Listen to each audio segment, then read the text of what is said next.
Hello दोस्तों। तो चलिए आज हम लोग क्लास 12 का ज्योग्राफी यानी भूगोल का टॉप 19 क्वेश्चन देखने वाले हैं, जो क्या चैप्टर 1 से है।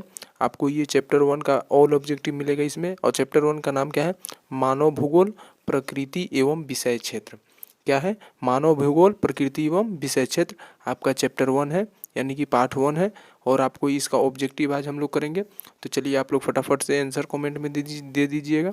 आपको बिहार बोर्ड इंटर एग्जाम 2024 के लिए ये बनाया गया है।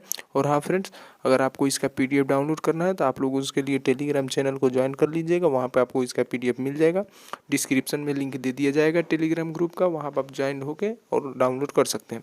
चलिए फ्रेंड्स फटाफट से बताइएगा एक नंबर क्वेश्चन का आंसर। एक नंबर क्या बोल रहा? निम्नलिखित में से कौन सा एक मानव भूगोल से संबंधित नहीं है? बताना है कि निम्नलिखित में से कौन सा एक मानव भूगोल से संबंधित नहीं है। क्षेत्रीय विभिन्नता, मात्रात्मक क्रांति, स्थानिक संगठन या अन्वेषण एवं वर्णन। बताना है कि निम्नलिखित में से कौन सा एक मानव भूगोल से संबंधित नहीं है। तो इसका राइट आंसर हो जाएगा मात्रात्मक क्रांति, यानी कि option number b right answer हो जाएगा। चलिए दूसरा नंबर बताना है, नौ निश्चयवाद के प्रवर्तक कौन है? बताना है कि नौ निश्चयवाद के प्रवर्तक कौन है? रैटजेल, टेलर, हम्बोल्ट, ब्लास। बताना है कि नौ निश्चयवाद के प्रवर्तक कौन है? तो इसके प्रवर्तक है टेलर, यानी कि option number b right answer हो जाएगा 2 नंबर का। चलिए तीसरा नंबर बताना है, किसने कहा मानव प्रकृति का दास है? बताना है कि किसने कहा कि मानव प्रकृति का दास है? हटिंगटन, अरस्तु, एलन सैमुअल या बकले। बताना कि किसने कहा मानव प्रकृति का दास है। तो इसका राइट आंसर हो जाएगा आपका एलन सैमुअल। एलन सैमुअल ने कहा था कि मानव प्रकृति का दास है, यानी कि option number c right answer हो जाएगा। चलिए चौथा नंबर बताना है, मानव भूगोल का जनक किसे कहा जाता है? बताना कि मानव भूगोल का जनक किसे कहा जाता है? स्ट्राबो, अटोलमी, हैकेल, रैटजेल। बताना कि मानव भूगोल का जनक किसे कहा जाता है? तो ये कहा जाता है रैटजेल को, यानी कि option number D right answer हो जाएगा 4 नंबर का। चलिए पाँचों नंबर बताना है, जियोग्राफिया जनरलिस के लेखक कौन है? बताना कि जियोग्राफिया जनरलिस के लेखक कौन है? Semple, Varenius, Ratzel, Darwin. बताना जियोग्राफिया जनरलिस के लेखक कौन है? तो इसका लेखक है वारेनियर, यानी कि option number b right answer हो जाएगा 5 नंबर का। चलिए 6 नंबर बताना है, एंथ्रोपोजियोग्राफी नामक पुस्तक के लेखक कौन है? बताना है कि एंथ्रोपोजियोग्राफी नामक पुस्तक के लेखक कौन है? रैटजेल, हटिंगटन, सैम्पल, जीन्स ब्रून्स। एंथ्रोपोजियोग्राफी नामक पुस्तक के लेखक कौन है? तो इसका राइट आंसर हो जाएगा रैटजेल, यानी कि option number A right answer हो जाएगा। चलिए 7वां नंबर बताना है, संभवाद शब्द का प्रयोग सर्वप्रथम किस फ्रांसीसी विद्वान ने किया? संभववाद शब्द का प्रयोग सर्वप्रथम किस फ्रांसीसी विद्वान ने किया? बताना है कि Vidal de Lablache, Lucien Febvre, Francis Bacon या फिर जीन ब्रून्स। बताइए कौन सा राइट आंसर हो जाएगा? संभववाद शब्द का प्रयोग सर्वप्रथम किस फ्रांसीसी विद्वान ने किया? तो इसका राइट आंसर हो जाएगा आपका लुसियन फेब्रे, यानी कि option number b right answer हो जाएगा। चलिए 8 नंबर बताना है, मानव भूगोल क्रियाशील मानव और अस्थायी पृथ्वी के परिवर्तनशील संबंधों का अध्ययन है, ये किसने कहा है? बताना है कि मानव भूगोल क्रियाशील मानव और अस्थायी पृथ्वी के परिवर्तनशील संबंधों का अध्ययन है, ये किसने कहा है? रीटर, रैटजेल, कुमारी सैंपल या फिर टेलर। तो इसका राइट आंसर हो जाएगा आपका कुमारी सैंपल। ये किसने कहा है? तो कुमारी सैंपल, यानी कि option number c right answer हो जाएगा। चलिए 9 नंबर बताना है, निम्नलिखित में से कौन सा एक भौगोलिक सूचना का स्रोत नहीं है?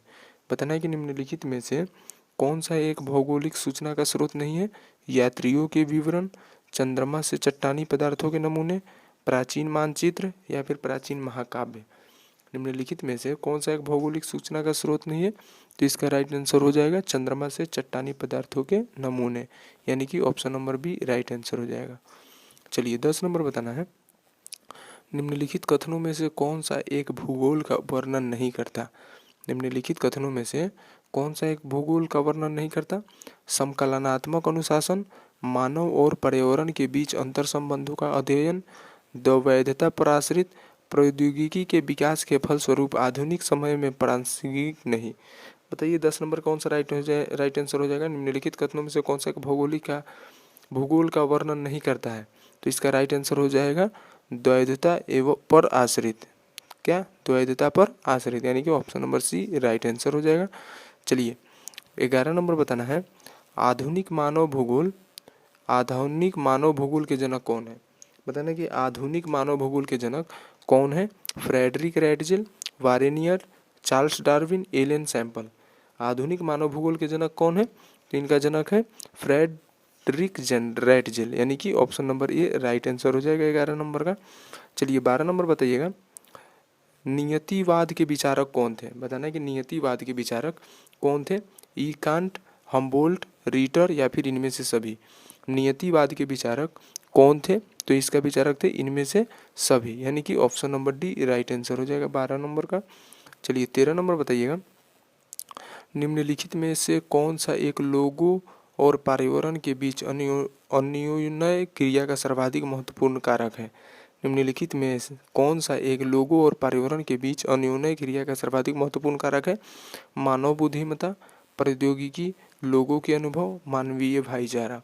बताइए 13 नंबर का कौन सा राइट आंसर हो जाएगा।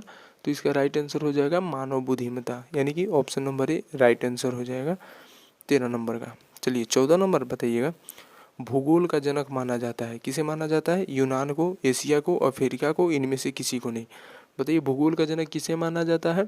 तो यूनान को, यानी कि option number A right answer हो जाएगा 14 नंबर का।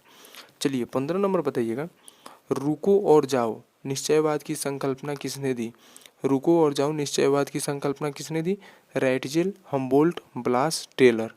रुको और जाओ निश्चयवाद की संकल्पना किसने दी।